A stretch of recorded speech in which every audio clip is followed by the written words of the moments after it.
ধুবুৰীত 10 লাখ ভোটত ৰকিবুল হুছেইন জিকিল। ৰকিবুল হুছেইন 10 লাখ ভোটত নিৰ্বাচনত জিকাটো মধ্য অসম, নামনি অসম, উত্তৰ অসমৰ ৰাজনীতিৰ বাবে বিশেষকৈ তেওঁলোকৰ কাৰণে ভাল খবৰ। মইতো মিটিঙতে কৈছোঁ যে ইমান লিডত মানুহ নিজিকে, তেওঁৰ ব্যক্তিগতভাৱে ৰকিবুল হুছেইনৰ বাবে ভাল খবৰ, কিন্তু সমাজৰ বাবে ই এটা অশনি সংকেত দিছে।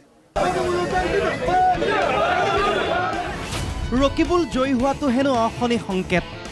অভিলেখ ৰচনা কৰি ধুবুৰীত আজমলৰ দুৰ্গক সহায় পেলালে প্ৰাক্তন মন্ত্ৰী বিধায়ক ৰকিবুল হুছেইনে। কোনেও নভবা ফলাফল ধুবুৰীত ধুলিচ্ছাত আজমলৰ দম্ভ, আশাত চেঁচা পানী বিজেপিৰো। ৰকিবুলক আক্ৰমণ কৰিবলৈ যোৰহাটৰ উদাহৰণ মুখ্যমন্ত্ৰীৰ মুখত। পূৰ্বে যোৰহাটত আমি অসমৰ ভিতৰতে বেছি ভোটত জিকিম বুলি কোৱা মুখ্যমন্ত্ৰীয়ে এইবাৰ ক'লে যোৰহাট এনেও সহজ নাছিল, বিধানসভা নিৰ্বাচনতো আমি যেনে তেনে জিকিছিলোঁ। ধুবুৰীত ৰকিবুলৰ বিজয় প্ৰসংগত ফিল্মি ফৰ্মুলা মুখ্যমন্ত্ৰীৰ। কহি খুশি কহি গম, এইটোতো ইলেকশ্যনত থাকেই। কভি খুশি কভি গম, কিন্তু হাঁহি নোহোৱা ফলাফল ধুবুৰীত, সেয়ে কহি হৈ গৈছে মুখ্যমন্ত্ৰীৰ।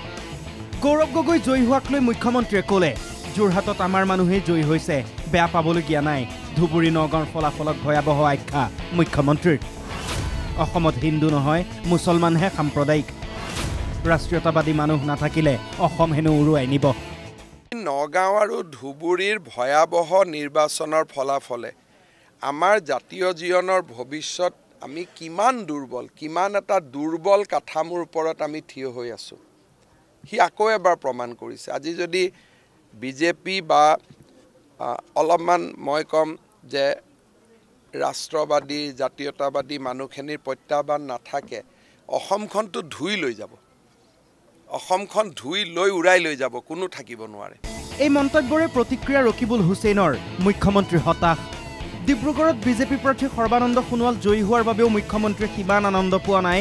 ধুবুৰীত আজমল পৰাস্ত হোৱাৰ বাবে যিমান দুখ পাইছে, তাৰ পাছতে ৰকিবুলৰ সমষ্টি আৰু ভোট পৰ্যালোচনা। যোৰহাট, মৰিয়নি, তিতাবৰ, টিয়ক, সোণাৰীতো আগবাঢ়িল কংগ্ৰেছ। তাত ভোট দিয়াসকল কোন মুখ্যমন্ত্ৰীয়ে কওক।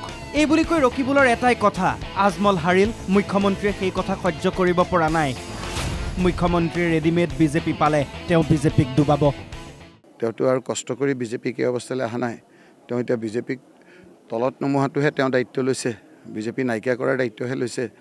তেওঁতো ভাল বতৰতহে বেলেগত যায়, আমাৰ নিচিনাটো এগেইনষ্ট দ্য ৱেভ কৰা নাই। তেওঁৰ বিষাদটো দেখি, তেওঁৰ মনৰ বেজাৰটো দেখি, তেওঁৰ মুখৰ ছবিখন দেখি মই প্ৰতীয়মান হৈছোঁ যে তেওঁ বদৰুদ্দিন আজমল ডাঙৰীয়া হাৰাটো তেওঁ সহ্য কৰিব পৰা নাই। মুখ্যমন্ত্ৰীয়ে ৰকিবুলক কৰা আক্ৰমণক লৈ প্ৰতিক্ৰিয়া গৌৰৱ গগৈৰো।